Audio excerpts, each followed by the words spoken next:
ॐ अज्ञानतिमिरन्धस्य ज्ञानञ्जनशलाखया चक्षुरुन्मिलितं येन तस्मै श्रीगुरवे नमः। नमो ॐ विष्णुपदाय कृष्णपृष्ठाय भूतले श्रीमते भक्तिवेदान्तस्वामिन् इति नामिने। नमस्ते सरस्वती देवे गौरवाणी प्रचारिणे निर्विशेषा शून्यवादी पाश्चात्य देशतारिणे।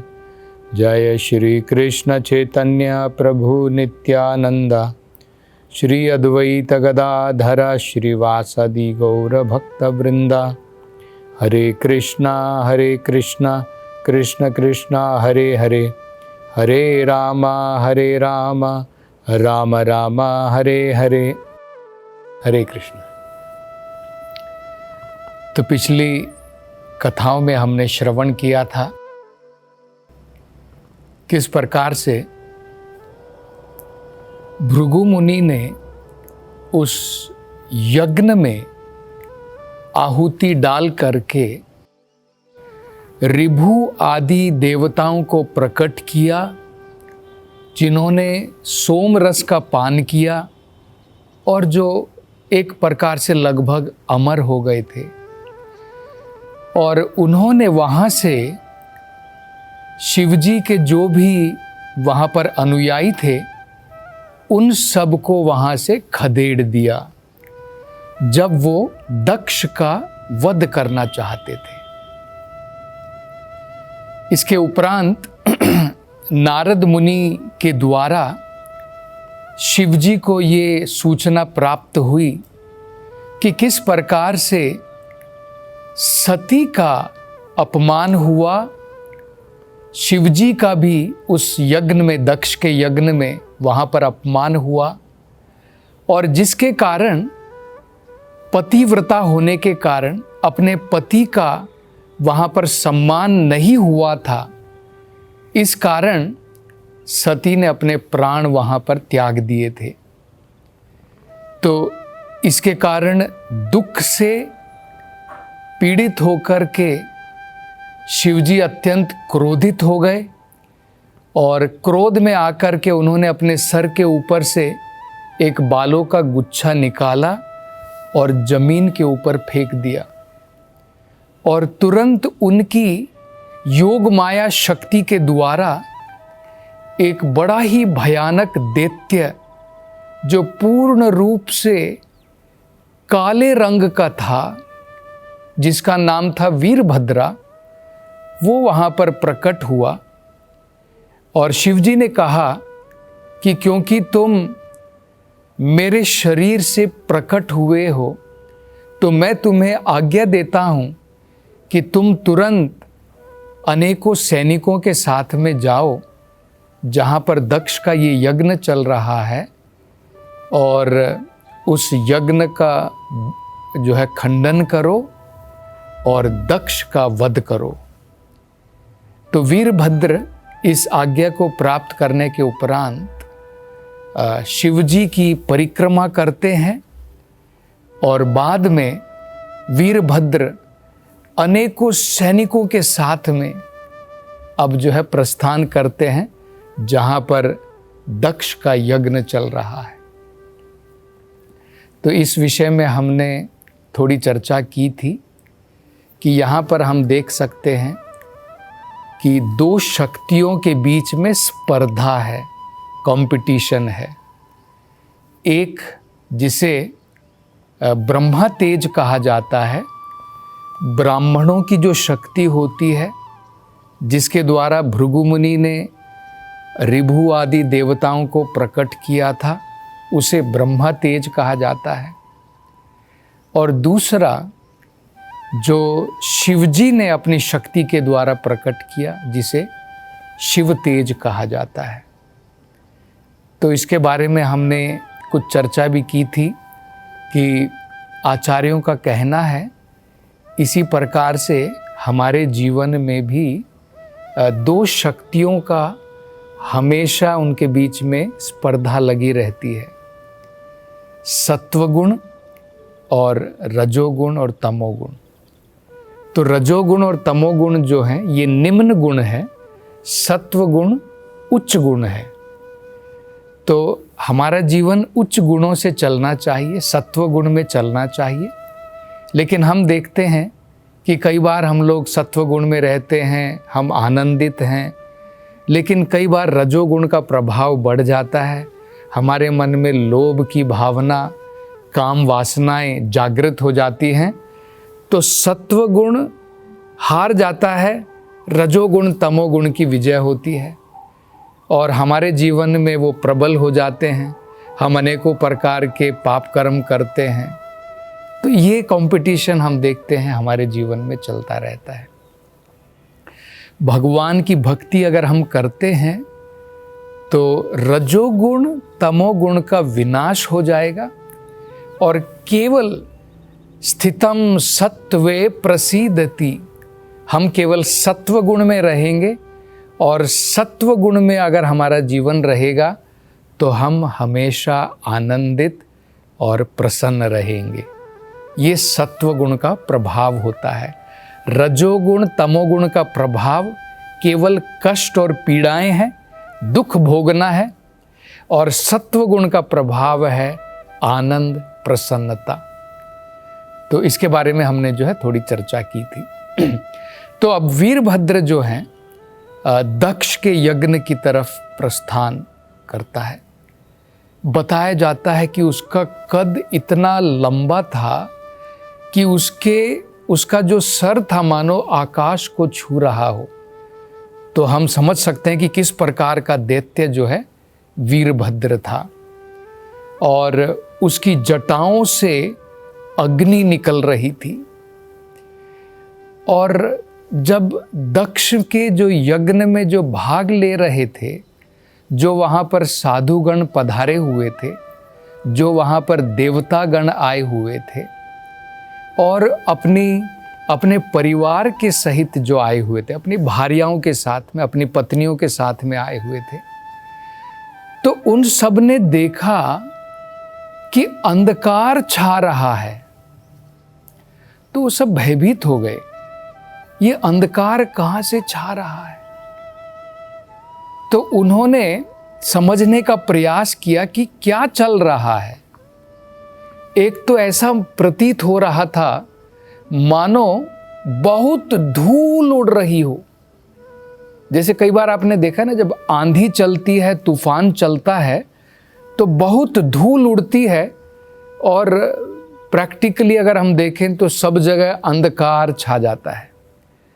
तो जो भी यज्ञ में भाग ले रहे थे वो सब बड़े आश्चर्यचकित थे कि अभी तक तो सब कुछ सही था, मौसम बिल्कुल साफ था, कहीं पर हवा भी नहीं चल रही है, लेकिन भला ये अंधकार कहाँ से छा रहा है, इतनी सारी धूल कहाँ से उड़ रही है।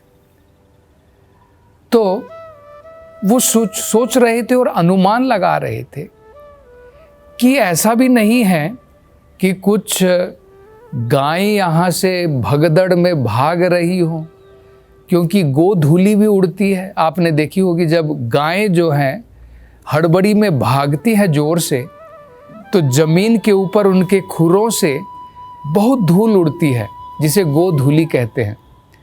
तो सोच रहे थे कि गायें भी जो है यहाँ पर कहीं पर भाग नहीं रही हैं। फिर विचार करने लगे कि कहीं ऐसा तो नहीं कि कोई चोर उचक्के जो है किसी गांव को लूट करके लूटपाट मचाने के बाद में भगदड़ में भाग रहे हों। लेकिन फिर उन्होंने विचार किया ऐसा भी संभव नहीं है, क्योंकि हमारे जो प्राचीन जो राजा हैं, जो अभी वयस्क हो चुके हैं, जिनका नाम बरही है, लेकिन फिर भी वो इतने ताकतवर हैं, उनकी क्षमता इतनी भारी है अभी भी, इतनी उम्र होने के पश्चात भी, कि कोई भी चोर और उचक्का उस प्रकार की हरकत नहीं कर सकता है। तो वो जानते थे कि ऐसा भी संभव नहीं है कि कोई चोर उचक्के वहाँ पर भगदड़ मचा रहे हो, इसलिए अंधकार छा गया हो और धूल उड़ रही हो, ऐसा भी नहीं है। फिर उन्होंने सोचा कि कहीं ऐसा तो नहीं है कि प्रलय बहुत नज़दीक है। क्योंकि प्रलय के समय में क्या होता है, जब प्रलय होने वाला होता है, आंधी चलती है, तूफान चलते हैं, घनघोर बारिश होती है, सब जगह सबसे पहले अग्नि प्रज्वलित होती है और बाद में घनघोर बारिश होती है। सब कुछ पूरा का पूरा ये ब्रह्मांड जो है पानी से भर जाता है और तब जो है प्रलय होती है। तो वो विचार कर रहे थे कि कहीं प्रलय तो नहीं आ गया है। तो उसी समय में प्रसूति जो दक्ष की पत्नी थी, उन्होंने विचार लगाया और उनको ये अनुभव हुआ कि मेरे पति दक्ष ने जो अशुभ घटना घटी थी प्रसूति की आंखों के सामने और प्रसूति की अन्य बेटियों के सामने, कि उनकी जो छोटी पुत्री थी, दक्ष और प्रसूति की छोटी पुत्री जो सती थी, उसको अपने प्राण त्यागने पड़े थे और उनके पिता देखते रह गए और उनकी बहनें भी कुछ नहीं कर पाई।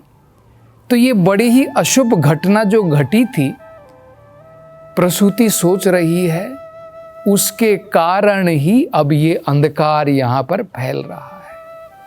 मतलब उनके अनुसार ये जो अब होने वाला है भविष्य के अंदर में, जो यहाँ पर इस यज्ञ के प्रांगण में जो दुर्घटना होने वाली है, इसका कारण उनके पति दक्ष है।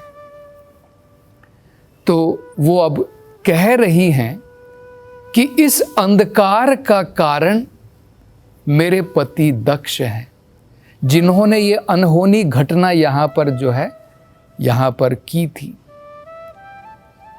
भगवान शिव का अपमान किया और अपनी ही पुत्री का भी अपमान किया, और जब उनकी पुत्री प्राण त्याग रही थी उसके बारे में भी उन्होंने कुछ नहीं किया। तो ये सब बड़ा ही अशुभ था और इस अशुभता के कारण ये जो हम देख रहे हैं कि सब जगह अंधकार छा रहा है, धूल उड़ रही है और भविष्य में कुछ दुर्घटना यहाँ पर घटने वाली है। तो प्रसूति जो है इस सब का अनुभव कर रही है। आगे प्रसूति कहती हैं कि दक्ष जो है अत्यंत मूर्ख है, क्योंकि उसके बल में और शिवजी के बल में कोई तुलना नहीं है। वो शिवजी को चैलेंज करने को, उनको चुनौती देना चाहता है, तो इनके बल में कोई तुलना नहीं है। वो कहती हैं कि जब शिवजी तांडव नृत्य करते हैं और तांडव नृत्य करते हुए उनके बाल जो है सब जगह सारी दिशाओं में बिखर जाते हैं, उनके इन बालों के बिखरना बिल्कुल उस प्रकार से है जैसे बादलों का बिखरना होता है।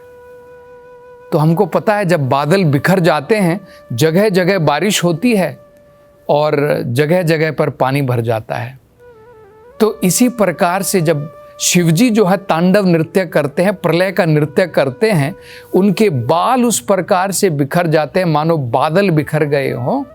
और उसके कारण क्या होता है, सभी के सभी जितने भी ग्रह हैं, जितने भी नक्षत्र हैं इस ब्रह्मांड के अंदर में, सब के अंदर में जो है पानी भर जाता है और उनका प्रलय निश्चित होता है। तो इस विषय में जो है प्रसूति इस प्रकार से कह रही है। तो देखते ही देखते क्या हुआ, दक्ष जो है उसको भी अनेकों प्रकार के कुछ दुर्भाग्य चिन्ह जो हैं नजर आने लगे।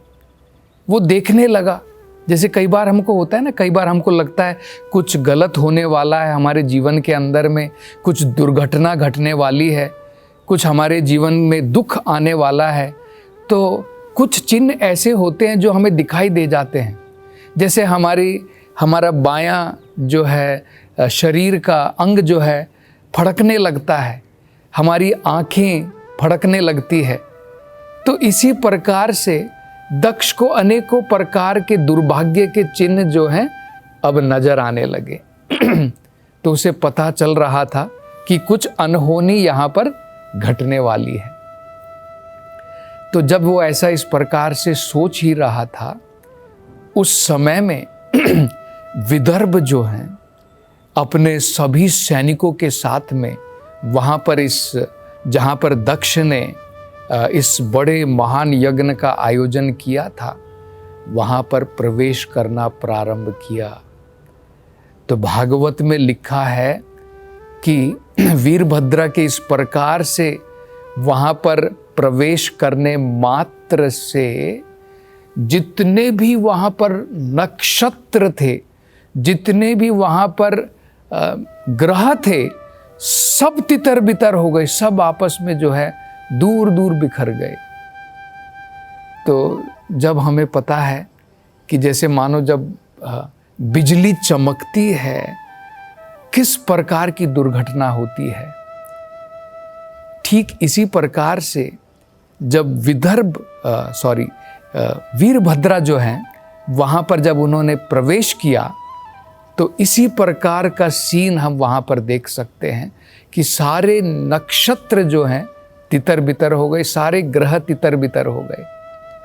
और उनके प्रवेश करने के पश्चात अब जो है दक्ष घबरा गया।